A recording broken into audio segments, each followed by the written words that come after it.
kasih. Assalamualaikum warahmatullahi wabarakatuh. Selamat siang. Waalaikumsalam warahmatullahi wabarakatuh. Waktu-waktu rawan ya, jam-jam segini. Iya Bu, waktu ngantuk. Waktunya 30 menit ya Bu. Nanti nggak apa-apa, lebih-lebih sedikit. Di tengah-tengah kesibukan kita dengarkan ya tadi apa yang sudah dikatakan oleh Pak Jajat, betul sekali.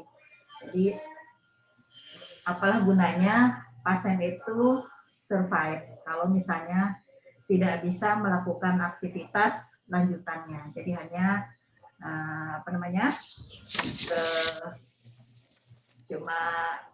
cuma bisa kedip gitu ya. Semuanya tergantung atau karena ada kerusakan cerebral ya, semuanya tergantung kepada keluarga. Jadi hanya vegetatif saja ya gitu.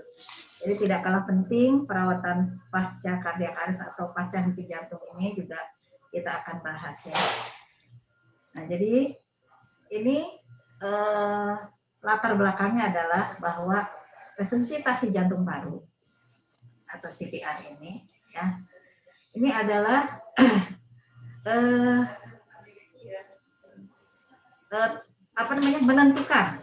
menentukan pasien itu ke depannya apakah sukses atau tidak, apakah ada kelainan atau tidak di neurologikanya ya. Jadi sukses resusitasi jantung paru ini akan ditandai dengan adanya return of spontaneous circulation atau adanya kembalinya sirkulasi secara spontan. Nah, di sini hipoksemia, iskemia, dan reperkusi terjadi pada pasien yang heart attack ya, yang serangan jantung ya. Nah, ini juga akan menyebabkan kerusakan pada sistem organ yang penting, terutama adalah di cerebral ya. Ya tidak kalah penting jantung, paru-paru, dengan ginjal juga ya. Banyak pasien yang survive dilakukan resusitasi tapi ternyata harus ketergantungan dengan cuci darah gitu ya.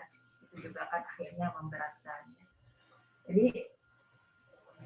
Jadi keberhasilan dari resusitasi jantung paru menentukan bagaimana dia ke depannya ya, masa depan pasien gitu lah ya, bisa sangat menentukan masa depan pasien.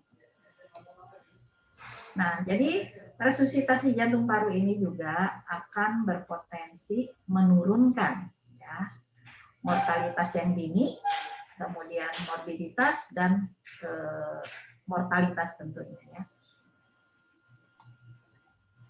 Tujuan daripada dilakukannya perawatan pasca henti jantung ya, pertama adalah menghindari adanya atau terjadinya kembali henti jantung ya. Itu tapi ini yang terjadi di rumah sakit ya.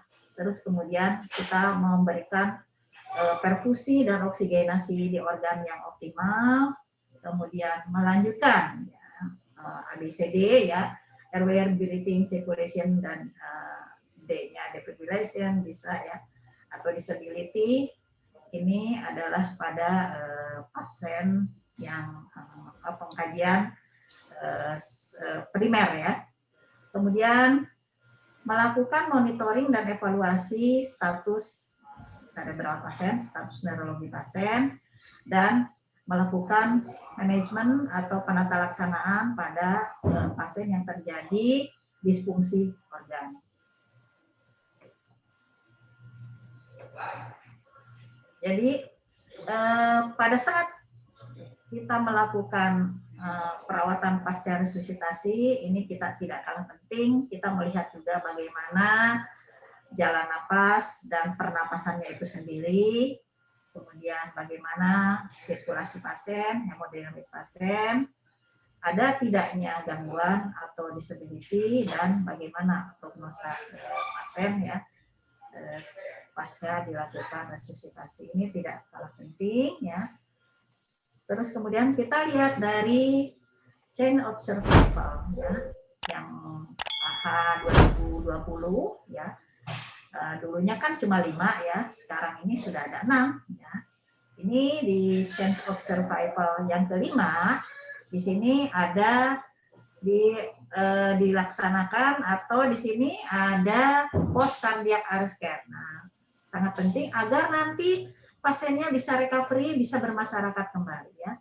Ini baik di dalam kejadian ini, ya kejadian henti jantung ini baik di intrahospital maupun out hospital ya. Jadi diharapkan itu setelah resusitasi berhasil, ya bagaimana dia ke depannya agar bisa bersosialisasi atau bermasyarakat kembali. Ini seperti ini ya. Dua-duanya baik kejadian cardiac arrest di dalam rumah sakit ya intrahospital maupun out hospital ini yang rangkaian yang kelima ya. Nah, jadi perawatan pasca cardiac arrest tentu ya dilakukan adalah di ruang ICU ya. Jadi kalau pasien yang di luar rumah sakit juga setelah berhasil pasiennya dibawa ke rumah sakit dengan ambulan terus kemudian dilakukan perawatan pasca resusitasi. Nah, bagaimana sekarang pada era pandemi ini? Nah, ini sangat diperhitungkan juga ya. Jadi kalau misalnya pasiennya terjadi henti jantung di luar rumah sakit ya, kira-kira kalau mau dibawa ya pasca resusitasi itu sangat dipertimbangkan ya. Baik buruknya ini kira-kira manfaat dengan mudaratnya lebih besar mana ya. Kalau misalnya lebih besar mudaratnya, ini pasien COVID loh ya, pasien COVID terus kemudian kalau dibawa ke rumah sakit ini juga potensi untuk memaparkan ke petugas juga ya, jadi sangat dipertimbangkan kalau dibawa ke rumah sakit kira-kira survive apa tidak sampai ke rumah sakit, itu sangat dipertimbangkan juga ya. Nah, jadi ini yang target organnya ya, bagaimana paru-parunya kita penanganan atau manajemen paru-paru, terus kemudian metaboliknya ya, kemudian bagaimana status neurologikalnya, kemudian kardiovaskuler dan tentu masalah hemodinamiknya ya kita lakukan penata laksanaan. Nah, ini adalah algoritma pasca cardiac arrest. Jadi di sini ada penanganan segera ya, immediate treatment katanya, immediate treatment jadi penanganan segera. Kemudian bagaimana diagnosinya, terus kemudian bagaimana pasca recovery-nya. Untuk yang penanganan segera, jadi lihat di sini adalah airway dan breathing, jadi pernapasan, jalan napas dan pernapasannya, kemudian bagaimana sirkulasinya dan bagaimana kontrol temperatur ini yang segera ya. Yang airway breathing apa? Nah, ini dipertahankan saturasinya, diharapkan minimal 94 sampai 98% ya untuk pasien pasca cardiac arrest. Kemudian tentu ini pasiennya yang dipasang advance airway ya, artinya pasiennya dilakukan intubasi. Kemudian dilihat juga kadar PCO2-nya ya, dan dilihat di sini ya ventilasinya sekarang sasarannya adalah normocapnia ya, jadi diharapkan kadar PCO2-nya antara 35 sampai 45 sesuai dengan kadar PCO2 yang normal. Bagaimana sirkulasinya? Nah, kita melihat dari pasiennya kan pasti dilakukan perekaman EKG yang 12 lead, kemudian di sini ya tentu diberikan infus ya, terus kemudian sasarannya adalah systolic blood pressure-nya kalau bisa di atas 100 ya. Dengan harapan kalau di atas 100 itu main pressure-nya sekitar 65. Terus kemudian resusitasi cairan ya dengan dilakukannya penggantian cairan dengan kristaloid ya. Kemudian ya diharapkan terjadi normovolemia. Terus kemudian dilakukan monitoringnya intraarterial blood pressure ya. Jadi pengukuran tekanan darahnya langsung ke dalam arteri. Kemudian, nah pasiennya kalau misalnya untuk mencapai tekanan darah yang sistolik, blood pressure-nya 100 ya, kadang-kala kita memerlukan pemberian obat-obat inotropik atau pemberian obat-obat vasopresor ya untuk mempertahankan systolic blood pressure yang di atas 100 ini. Terus kemudian, nah ini masih yang segera adalah kontrol temperatur ya. Jadi penata laksanaan suhu tubuh. Jadi pasiennya dilakukan indus hipotermia dengan suhu antara 32 sampai 36 derajat. Nah ini tentu tidak nyaman ya, suhu pasien dipertahankan diturunkan segini, jadi pasiennya ya harus diberikan sedasi ya. Nah, kemudian dicegah jangan sampai terjadi menggigil pasiennya, karena suhu tubuh diturunkan antara 32 sampai 36 ya rata-rata 34 derajat itu akan membuat kedinginan, jadi pasiennya biasanya kita berikan sedasi dan massa relaksan. Kemudian dilihat nah di sini ya, bagaimana nih status jantungnya ya? Ini ada ST elevasi apa tidak ya? Kalau ada ST elevasi, pasiennya langsung diantar atau didorong ke ruang cath lab, kemudian dilakukan PCI ya, dilakukan reperkusi ya dengan pemasangan stent atau apalah ya, suction thrombus atau bagaimana ya, pokoknya penata laksanaan atau reperkusi ya. Kemudian kalau misalnya pasiennya cardiac arrest ya, kemudian masih juga cardiac arrest, dan itu pasiennya harus masuk ke ruang intensif. Di ruang intensif ya dilakukan temperatur control management ya, TTM ya, temperatur target management. Dengan ini tadi sekitar targetnya adalah 24 jam ya. Kalau perlu diperpanjang ya sesuai dengan namanya resusitasi. Tapi rata-rata 24 jam, dilihat dulu 24 jam ya. Di sini ada caranya. Kalau diturunkan bisa cepat, tapi di ruaming atau dihangatkannya tidak boleh cepat-cepat ya. Terus kemudian ini, nah di targetnya adalah normoksia dan dengan normokapnia. Jadi PCO2-nya tadi antara sudah normal ya, antara 35 sampai 45. Kemudian ini ya diharapkan optimalisasi hemodinamik, MAP-nya tadi 65, kemudian cardiac output dan cardiac index-nya normal, ya, urin output-nya juga bagus, saturasi oksigennya juga di atas 92 ya. Kemudian dilakukan ekokardiografi di sini untuk melihat fungsi-fungsi jantungnya ya. Kemudian di sini gula darahnya ya, kontrol gula darah, diharapkan gula darahnya normal ya. Karena kalau gula darahnya rendah gitu ya, ini salah satu pemicu kematian juga kalau pasien dirawat di ICU. Kemudian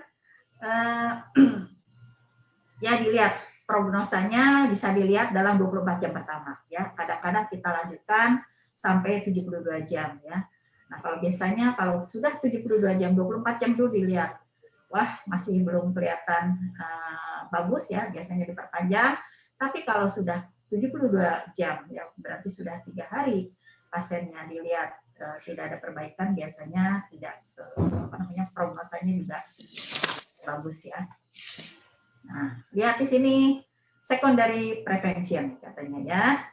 Dilihat ya, setelah itu ya kita harus bekerja sama dengan bagian rehabilitasi medik ya atau rehabilitasi kardiovaskuler ya untuk memfollow up pasien ini apabila sudah berhasil atau sudah keluar dari ruang ICU. Jadi jangan dibiarkan pasien ini kita rujuk ke bagian rehab untuk agar bisa beraktivitas kembali. Ini adalah algoritma pasca cardiac arrest ya.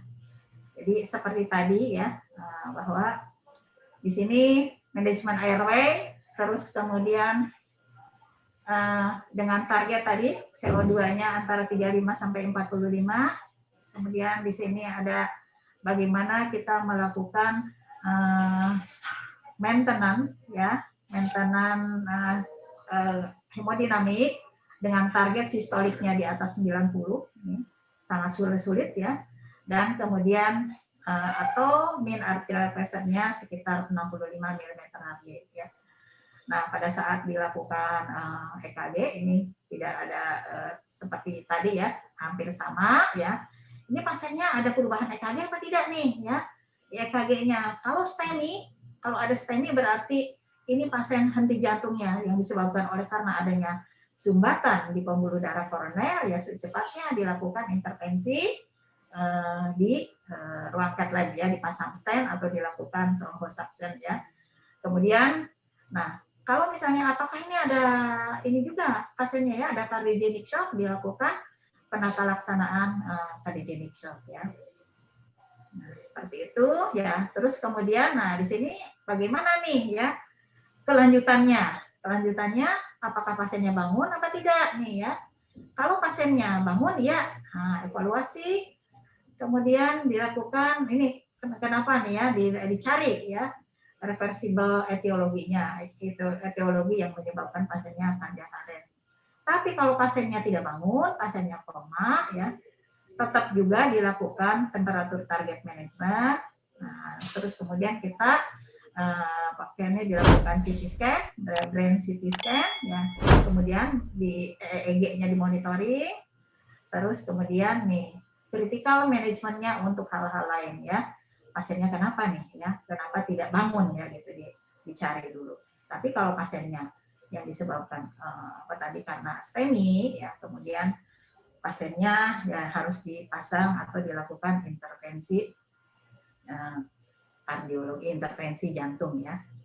Nah, jadi kalau pasien kita juga harus lihat nih pasiennya ya, sama dengan RJP lain. Kalau pasiennya berulang-ulang ya, apa namanya RJP ya, atau tidak respon dengan RJP, kan kita mesti lihat juga kemungkinan 5H dan 5T katanya ya. Saya udah pernah mengikuti tuh, waktu itu ada materi yang diselenggarakan oleh ini juga Ajat nih ya.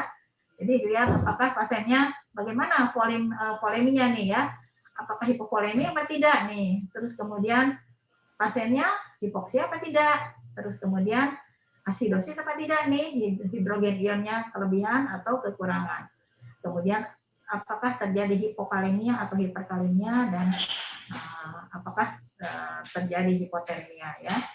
Jadi itu yang menyebabkan pasien apa namanya resusitasi jantung parunya yang kurang optimal atau berulang-ulang ya, atau kardiak arestnya berulang-ulang yang disebabkan oleh karena adanya gangguan irama jantung ya. Dilihat juga di sini ya, kemungkinan pasiennya nih tensi pengmotoran apa tidak, apakah terjadi tamponet ya, tamponet di jantung, atau pasiennya toksin ya, atau ada trombosis. Di mana trombosisnya bisa di paru atau trombosisnya bisa di jantung. Kalau trombosisnya di jantung kan tadi ya dilakukan thrombosuction di ruangan cath lab.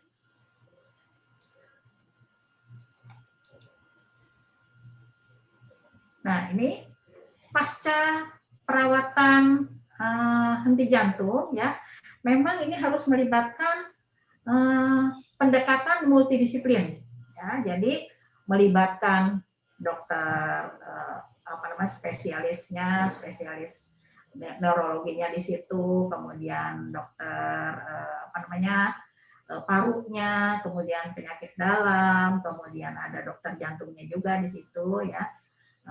Intinya adalah yang tidak kalah penting juga bagaimana GC-nya ya. Pasca cardiac arrest ini perlu supporting GC yang baik ya. Kemudian dilakukan temperatur target management atau manajemen pengaturan suhu tubuh ya. Sekitar suhu tubuhnya dipertahankan antara 32 sampai 36 derajat Celcius, ini guideline yang terbaru ya. Kemudian ini ya tadi ya, dengan nilai sistolik pada sirkulasinya sekitar 90 mm/Hg, walaupun dengan support vasopresor atau inotropik ya, dan dipertahankan MAP-nya, main arterial pressure-nya sekitar 65 mm/Hg, karena dengan tekanan darah segini itu diperkirakan masih cukup untuk sirkulasi ke cerebral ya, dengan dipertahankan FiCO2-nya di atas 10 mm/Hg.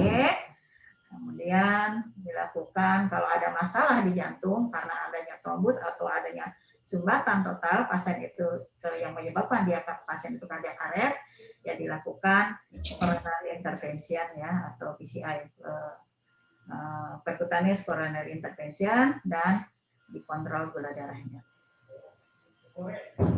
Nah, biasanya pasien pasca cardiac arrest juga terjadi post cardiac arrest syndrome, yaitu apa post cardiac arrest syndrome itu? Yaitu adanya brain injury, terus kemudian adanya myocardial dysfunction ya, fungsi jantungnya jadi terjadi disfungsi otot-otot jantung ya.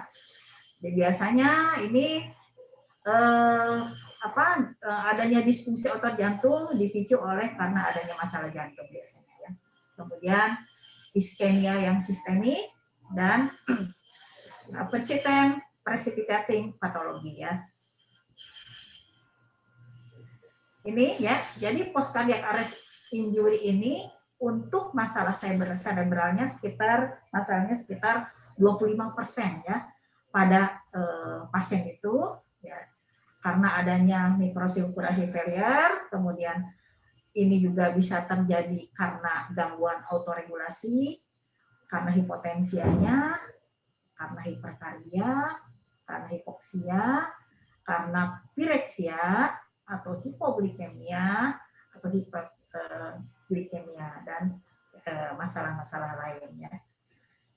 Nih, indus hipotermia ini adalah tujuannya adalah untuk mengontrol pasien hipotermia ya, dengan beberapa barrier ya.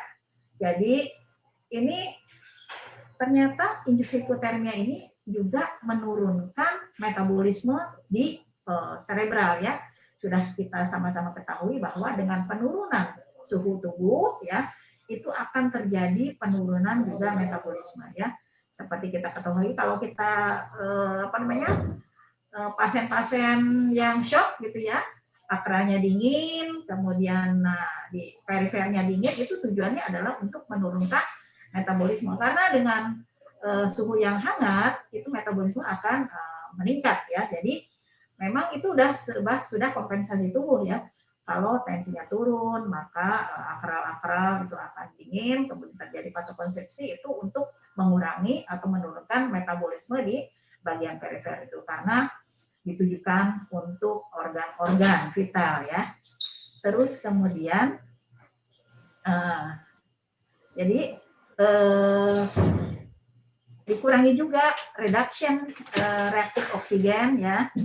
Terus kemudian nah di sini kita juga cegah jangan sampai terjadi amino acid release yang berlebihan ya. Kemudian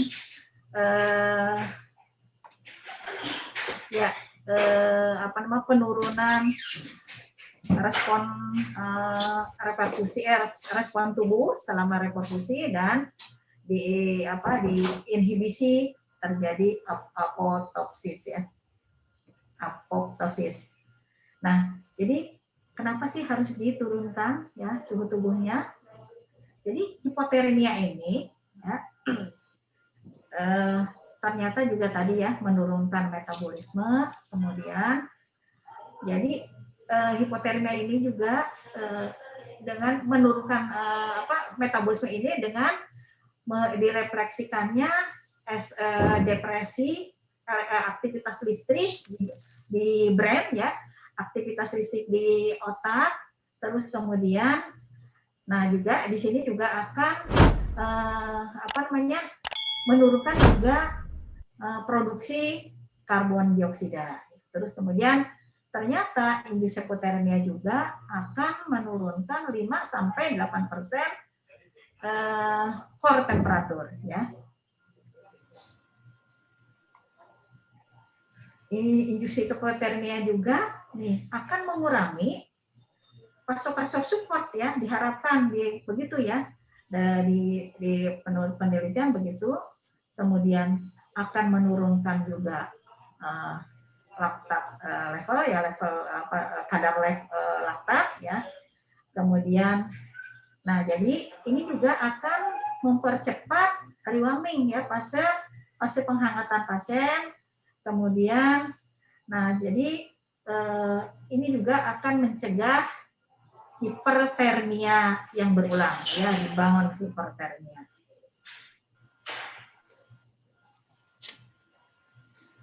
Sekarang bagaimana kalau pasiennya tadi yang disebabkan kardiak arrestnya yang disebabkan oleh karena adanya sumbatan total di pembuluh darah koroner. Nah, jadi tanpa melihat kesadaran pasien mau sadar mau tidak, kalau pasien itu disebabkan oleh karena adanya sumbatan total di koroner, ya pasiennya dibawa ke ruang cath lab ya. Pada saat itu kita tidak memperhatikan kesadaran pasien ya. Mau sadar apa tidak, pokoknya kita lihat EKG-nya ada ST elevasi, ada sumbatan akut, ya pasiennya dibawa ke ruang cath lab untuk dilakukan intervensi. Nah, terutama ini pasiennya kalau misalnya ada terlihat pada saat kita melakukan perekaman EKG ada STEMI atau non STEMI yang baru.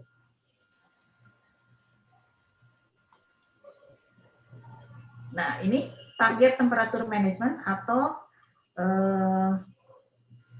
TTM ya. Ini juga akan memperbaiki organ-organ terutama neuroprotektor setelah iskemik ya pasca resusitasi. Kemudian hipotermia juga akan menurunkan metabolisme yang sangat cepat di cerebral atau di otak ya. Jadi ini targetnya antara 32 sampai 36 derajat dan dicegah jangan sampai ada hipertermia. Ini ya pada saat ini ya, karena kalau pasien dengan indus hipotermia terjadi hipertermia, ini berarti penata laksanaannya ini kurang bagus ya. Karena tapi ada efeknya juga nih dengan dilakukan hipotermia ya, indus hipotermia. Kadang-kadang pasien itu ya tanda-tanda infeksi itu adalah dengan peningkatan berat badan. Ini tidak kelihatan ya, peningkatan suhu tubuh ya. Kadang-kadang ya tidak kelihatan karena dilakukan hipotermia. Ini kriteria inklusi.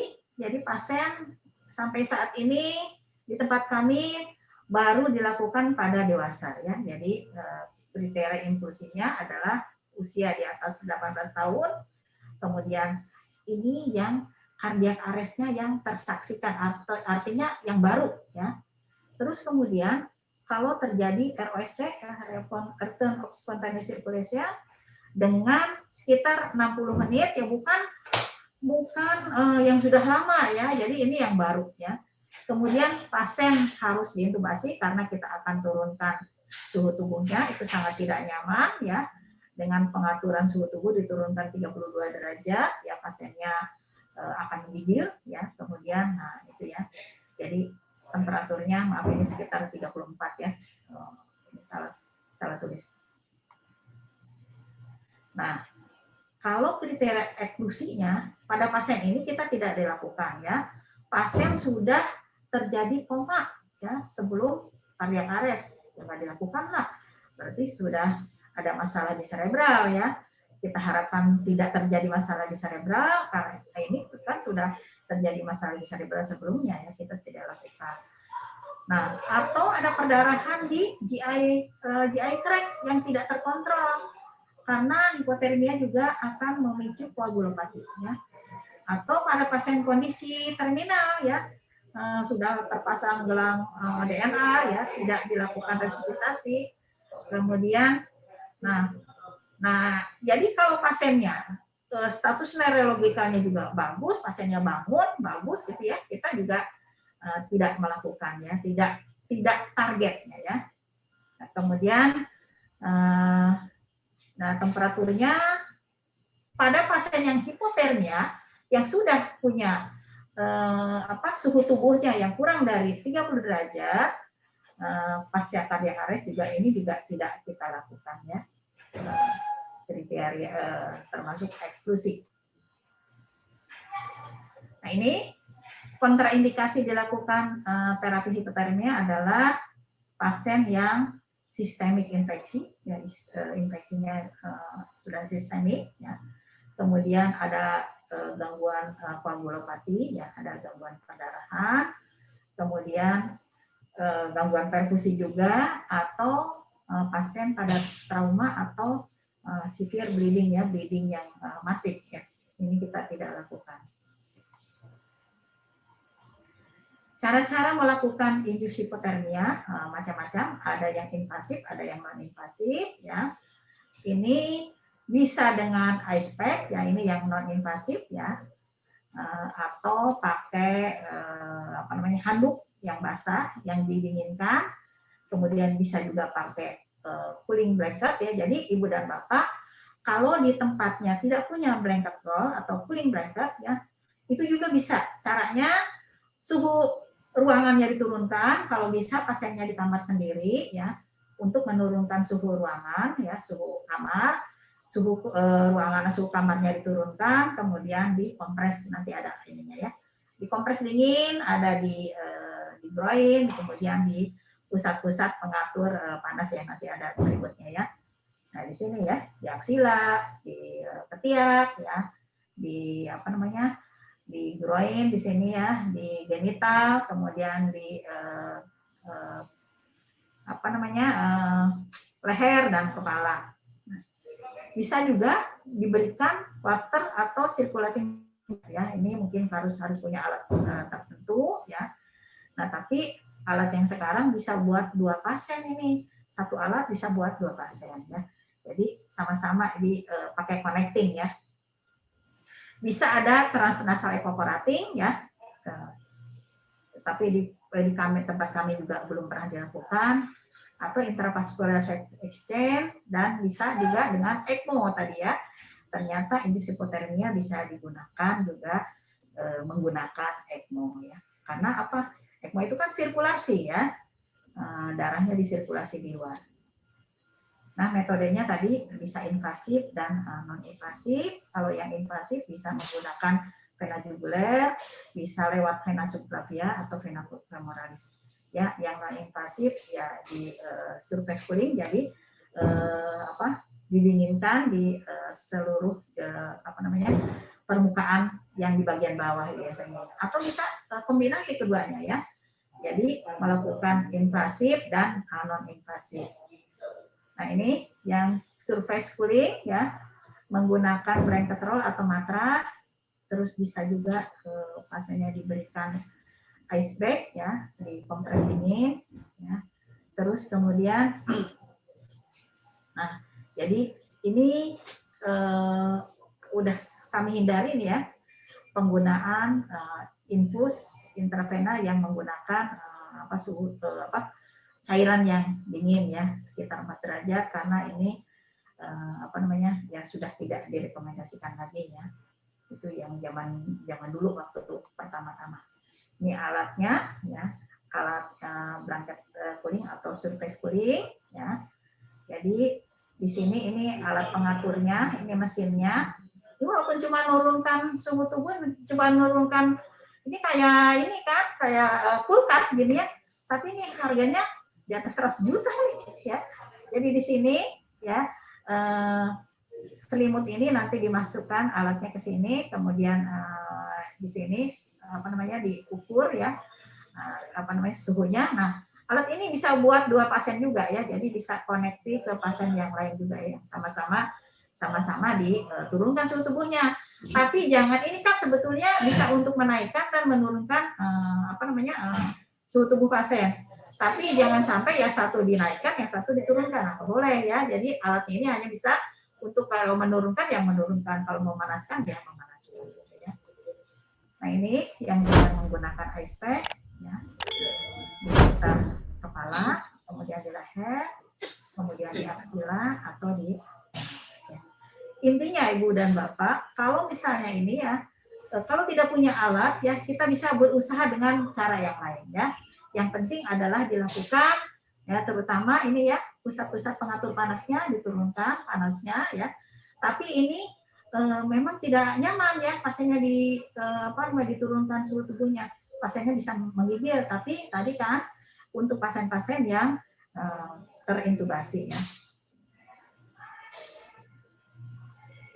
Jadi nah, tujuannya sih ya minimum ya diturunkan suhu tubuhnya sekitar 24 jam ya, bisa sampai 72 jam. Kalau dilihat ketika 24 jam itu masih belum bagus ya. Jadi nah lihat ya, cegah jangan sampai terjadi menggigil, karena dengan menggigil kebutuhan oksigen bisa naik 100% ya. Terus kemudian nah pada fase penghangatan atau rewarming dilakukan dengan sangat pelan-pelan. Kalau diturunkannya cepat, tapi dihangatkannya harus pelan-pelan ya. Ini mencegah metabolisme yang berlebihan juga ya. Di sekitar 1/4 derajat sampai setengah derajat per jamnya ya. Jadi 1 derajat itu bisa dinaikkan sekitar 4 jam, 2-4 jam ya. Harus pelan-pelan. Nah, ini efek daripada hipotermia ya, bisa terjadi juga efek negatifnya, bisa terjadi iskemia ya. Kemudian metabolisme juga di sini ya. Ada juga ya, di samping tadi mengurangi metabolisme juga dia akan metabolisme juga akan ada yang turun ya. Terus kemudian ya kita harapkan sih reduce brain damage ya. Nah, jadi side effect yang tidak diharapkan ya, ini akan ya memicu terjadinya koagulopati sesuai dengan ini, artinya ya proporsional to its depth, artinya gini, tergantung daripada lamanya induksi hipotermia ya, bisa menyebabkan hipotermia. Terus kemudian, nah kalau misalnya pasiennya terjadi infeksi ya, biasanya infeksi akan ditandai dengan adanya demam ya, karena terjadi diturunkan suhu tubuhnya, maka biasanya ya nggak kelihatan gitu ya, nggak kelihatan pasien itu ada infeksi ya. Ini komplikasi yang bisa terjadi bradikardi memang ya, kalau diturunkan suhu tubuh, memang kebutuhan metabolisme akan turun. Nah, ini juga akan terjadi bradikardi ya. Bisa terjadi peningkatan sistemik vaskular sistem ya. Terus kemudian bisa turun cardiac output-nya, bisa terjadi electrolyte imbalance ya. Nah, kemudian tadi ya ada coagulopathy disorder, bisa terjadi vasokonstriksi, asidosis, kemudian bisa naik ya laktik asidosis ya, bisa terjadi naik laktik asidnya, kemudian kadang-kadang terjadi motol-motol ya seperti yang asidosis, dan pasiennya menggigil ya, jadi harus diberikan sedasi dan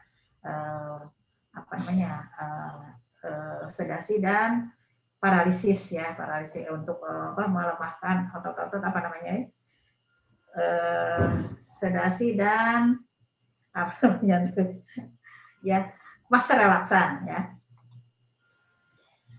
Ini ya hemodinamik, masalah hemodinamik yang tujuannya adalah kita memberikan oksigen delivery yang ke semua jaringan yang bagus ya. Terus kemudian optimalisasi bagaimana ya preloadnya, biasa yang berhubungan dengan cairan, kemudian afterloadnya yang berhubungan dengan tekanan darah, yang berhubungan dengan tekanan, kemudian ini kontraktilitasnya berhubungan dengan kemampuan kontraksi otot jantung, kemudian oksigen konsentrasi ya.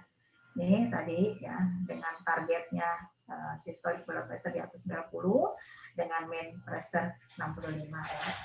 Nah, jadi cerebral yang adekuat itu sekitar gini nih ya.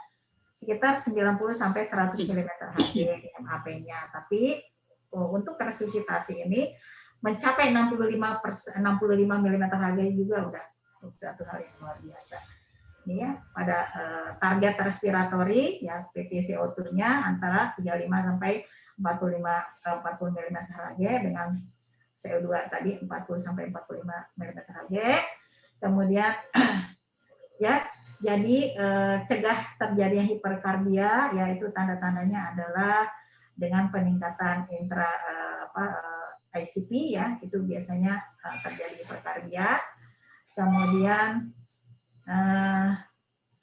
jadi cegah jangan sampai hiperventilasi yang akan menurunkan kadar CO2 ya, targetnya sekitar tidal volume-nya rendah saja, sekitar 6 ml 6 cc per kilogram berat badan. Terus kemudian oksigen saturasi sekitar 94%. Ya. Ya, jadi ternyata cardiac arrest ini sekitar 6 sampai 7% pasiennya di angka seluruh dunia ya, sekitar 6 sampai 7% pasiennya terjadi survive ya. Terus kemudian hanya 3 sampai 4% pasien yang bisa meninggalkan rumah sakit dengan bagus ya.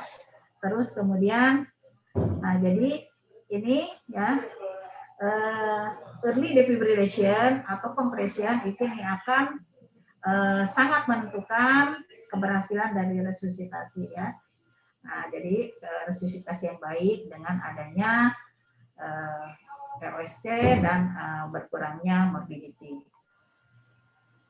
Ini pengaturan analisa gas darah ya. Ini tadi udah ya.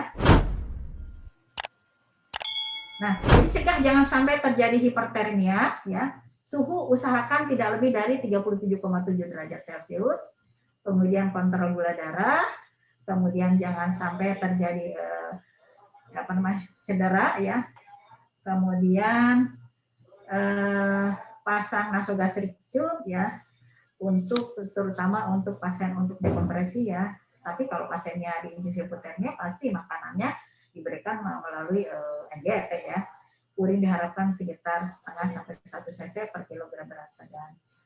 Nah, ini tanda-tanda yang neurologikalnya yang jelek adalah yang apabila setelah 72 jam pasiennya ternyata tidak memperlihatkan ya refleks pupil yang tidak bagus ya, kemudian atau anisopor ya. Terus kemudian absen somatosensori ya, setelah 24 sampai 72 jam. Kemudian nih pada EEG ya tidak ada reactivity ya pada saat kita lakukan perekaman EEG atau monitor EEG ya. Terus atau ada status epileptikus ya, tidak ada refleks batuk dan tidak ada refleks GAG ya. Ini ya optimalisasi neurologikal ya, jadi pasiennya dilakukan diharapkan terjadi maintenance adekuat refleksi di cerebral ya, pasiennya harus disedasi ya, cegah jangan sampai terjadi kejang ya, kontrol gula darah dan kontrol suhu tubuh. Nah, ini catatan terakhir, jadi kita sebagai perawat ya harus memperhatikan dan melakukan asesmen, bagaimana juga melakukan monitoring, mencegah ya jangan sampai terjadinya komplikasi ya. Terus kemudian ya ini ya, jadi efektif